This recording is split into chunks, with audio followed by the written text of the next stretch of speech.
katika shughuli ya leo, mnakumbuka serikali ya awamu ya 6 chini ya uongozi wa Daktari Samia Suluhu Hassan ilifungua ukurasa mpya na wenye matumaini na wenye faraja ya maendeleo ya Tanzania kupitia MV New Mwanza, ambayo ni meli ya kisasa yenye hadhi ya kimataifa, kubwa kuliko meli zote katika ukanda wa maziwa makuu na katika Afrika kama tulivyotoka kuambiwa. Na mimi nimeishuhudia. Ina uwezo wa kubeba abiria 1,200, tani 400 za mizigo, magari makubwa 3, magari madogo 20. Hii ndio sifa ya nchi inayoweza kujitegemea kama Tanzania.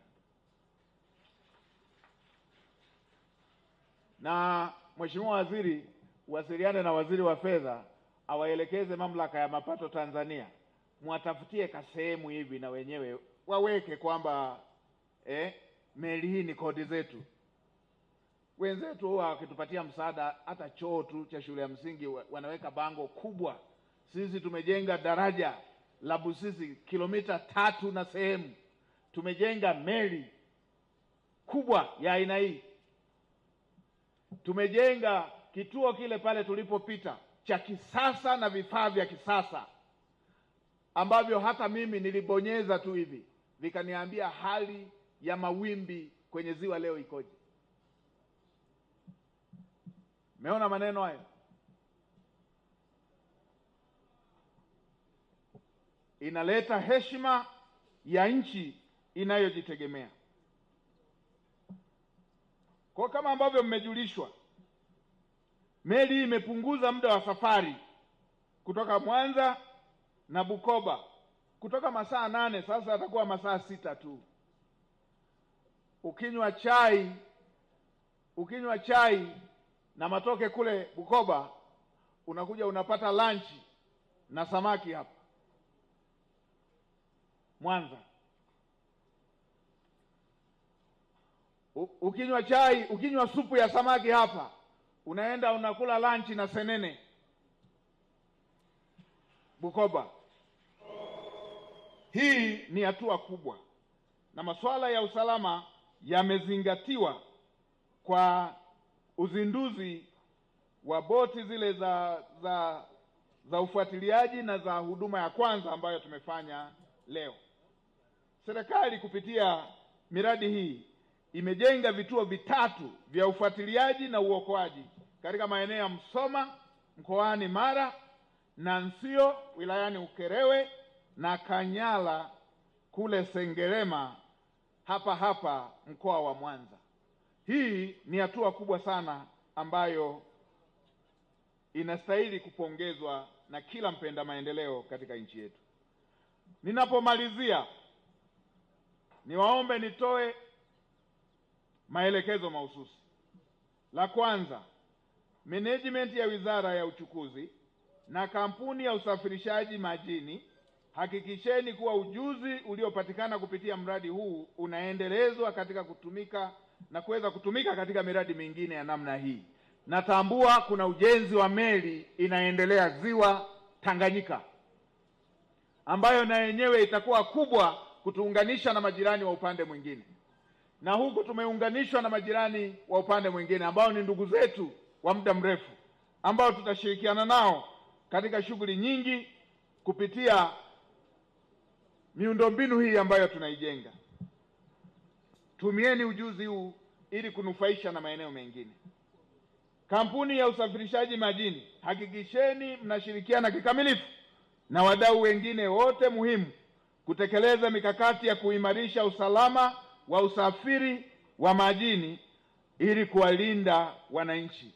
Nilisema pale wakati tupo kwenye uzinduzi wa kituo, wale watakaopangiwa yale majukumu, na bahati nzuri ni wataalamu waliopata mafunzo wakakidhi, wawe macho muda wote wanapokuwa kwenye majukumu hayo, kwa sababu majukumu yale yanahusisha udharura. Kampuni ya usafirishaji majini, hakikisheni kuwa meli hii inatunzwa ipasavyo. Wanasema kitunze kidumu. Nimeangalia mle ndani, ni meli ya kisasa sana. na kijana wetu aliyekuwa anasema hapa, wameelezea kwamba hata ile ambayo inasemwa ni daraja la uchumi na yenyewe ina viwango vile vile vya kimataifa. Tutunze, tuchukue hatua zinazostahili za kitaalamu, vyombo vya majini, mambo haya ya reli za kisasa, mambo ya ndege hayataki mazoea, yanataka ufuatishe ushauri wa kitaalamu, kwa sababu hivyo ndivyo vilivyotengenezwa. Vinahitaji ufuatishe ushauri wa kitaalamu katika matumizi yake. Hivyo hivyo na hatua za service pamoja na utunzaji wa maeneo mengine ili yasilete madhara. Kampuni ya usafirishaji majini, hakikisheni usafiri wa majini unasaidia kukuza diplomasia ya majini, maritime diplomacy, ikiwa ni pamoja na kukuza diplomasia ya uchumi na amani baina ya Tanzania na majirani zetu. Hawa ni majirani zetu, upande mmoja ni ndugu zetu. Twendeni tukuze mahusiano kwa kutumia vyombo hivi na ushirikiano huu tunaoujenga. Na sisi tutaendelea kuongea ngazi ya serikali ili kuweza kuhakikisha hayo tunayaimarisha, na Mheshimiwa Naibu Waziri kwa niaba ya Waziri wa Mambo ya Nje ameongelea vizuri haya mambo ya mashirikiano na mahusiano ambayo yanafanyika. Kampuni yetu ya usafirishaji, mzingatie masuala ya bima kama ambavyo sheria yetu inavyoelekeza. Zingatieni masuala ya bima kama sheria inavyoelekeza kwenye vyombo vyetu vya usafiri wa majini, wa angani na wa nchi kavu. Katika kuhitimisha, ndugu zangu, mabibi na mabwana, nilipokea lile wazo la watu kuonja. Nimeshaongea mtaratibu huku kwa sababu nimeambiwa tayari walishafanya hatua ya kwanza, mtendaji mkuu pamoja na mheshimiwa mkuu wa mkoa pamoja na mtendaji mkuu. Wataendelea kuratibu kwa kadri wanavyoona inafaa. Hilo ni jambo jema ambalo linakuza ushirikiano. Na katika kumalizia, niwashukuru sana. Usisahau kusubscribe, like na kubonyeza alama ya kengele. Asante.